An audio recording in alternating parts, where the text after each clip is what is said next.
Hello and good morning to you all. হ্যাঁ, আমি জানি আমি অনেকটাই লেট হয়ে গেছি হোলি পোস্ট দেওয়ার জন্য, বাট বিশ্বাস করো একটা ছোট্ট বাচ্চাকে সামলে তারপর এডিট করে পোস্ট করাটা একটু ডিফিকাল্ট হয়ে যায়। প্রথমে ভেবেছিলাম যে এতদিন পরে আর এগুলো পোস্ট করে লাভ নেই, তারপর ভাবলাম গ্যালারিতে আছেই যখন তখন পোস্ট করেই দিই, তোমরা দেখলে দেখবে, না হলে দৃশা তো আছেই, এগুলো ওর জন্য একটা স্টোর্ড মেমরি হয়ে যাবে। এটা ছিল ঠিক দোল পূর্ণিমার আগের দিন। আমি সব কিছু রেডি করে নিয়েছিলাম দৃশার একটা ফটোশ্যুট করবো বলে। Advantage of being a teacher is that এই পেপারগুলো আমার কাছে অলরেডি ছিল, তো আমি কাল রাতেই এগুলোকে কিন্তু সব কাটিং করে রেডি করে নিয়েছিলাম। আর পিআরটি টিচার হয়ে যদি তোমার মধ্যে আর্ট অ্যান্ড ক্রিয়েটিভিটি না জন্মায় তাহলে আর তোমার দ্বারা কিচ্ছু হবে না। জোকস পার্ট, আমি এই অ্যারেঞ্জমেন্টটা করেছিলাম আমাদের বেডের ওপরেই, যাতে দৃশা হাত না দিতে পারে, কারণ ও কিন্তু এখনো বেডে একা উঠতে পারে না, নামতে পারে বাট উঠতে পারে না। তাই পিসফুলি অ্যারেঞ্জমেন্টটা করতে পেরেছিলাম।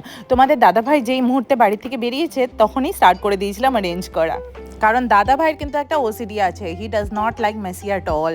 তাই ওর আসার আগে এই শ্যুটটা আমার কমপ্লিট করতে হয়েছিল। ছোট্ট ছোট্ট জিনিস তো, তাই অ্যারেঞ্জ করতে কিন্তু একটু সময় লেগেছিল। দৃশা যখন ব্রেকফাস্ট করে ঘুমিয়ে পড়েছিল সেই টাইমটাই আমি ইউটিলাইজ করেছিলাম এই সব অ্যারেঞ্জ করতে। এখানে যে ছোট ছোট বাকেটগুলো দেখছো সেগুলো কিন্তু তোমার দাদা ভাই লাস্ট ইয়ার পেয়েছিল, এগুলো আমি গুছিয়ে সুন্দর করে রেখে দিয়েছিলাম। পুরোনো জিনিস সামলে রেখে দিলে কিন্তু কোনো না কোনো ভাবে কাজে লেগে যায়। আর এই যে প্লেটে আবিরগুলো দেখছো এগুলো কিন্তু আমি ইন্টেনশনালি মিসম্যাচ করে রেখেছিলাম যাতে একটু কালারফুল আর ব্রাইট লাগে দেখতে। আর এইভাবে সুহাসিনী ফার্স্ট হোলি লিখে নিয়েছিলাম একটা কালারফুল শীটে, আর এটাকে রেখে দিয়েছিলাম একটা ছোট্ট ক্যানভাস বোর্ডে স্ট্যান্ডের উপর। ক্রিসমাসের যে ফেরি লাইট গুলো ছিল সেটা এটার উপর একটা দিয়ে দিয়েছিলাম। আর লেখার আর ডেকোরেশনের জন্য যে পেপারটা ইউজ করেছি এটা আমি অ্যামাজন থেকে অর্ডার করেছি। এগুলো কিন্তু A4 সাইজ শীট, একটা বান্ডেলে অনেকগুলো ডিফারেন্ট কালার্স থাকে। তো মোটামুটি যা যা ছিল বাড়িতে তাই দিয়ে কিন্তু হয়ে গেছে, এক্সট্রা কিছু আর কিনতে হয়নি। এই শ্যুটটা কিন্তু আমি পারপাসলি একদিন আগে করেছিলাম, কারণ আমি জানি দোল পূর্ণিমার দিন কিন্তু ওয়ার্ক লোডটা একটু বেশি হবে। আর আমি যখনই দৃশার কোনো শ্যুট প্ল্যান করি আমার চেষ্টা এটাই থাকে যাতে Drisha well fade and slept থাকে, তাহলে কিন্তু ওর মুডটা ফ্রেশ থাকে। দৃশা এখানে যে আউটফিটটা পরে আছে এটা কিন্তু ওর বাবাই ওকে গিফট করেছে। আমি ক্যামেরার পেছনে ছিলাম আর ওদিকে কিন্তু দৃশার নানি ওকে এন্টারটেইন রাখার চেষ্টা করছিল।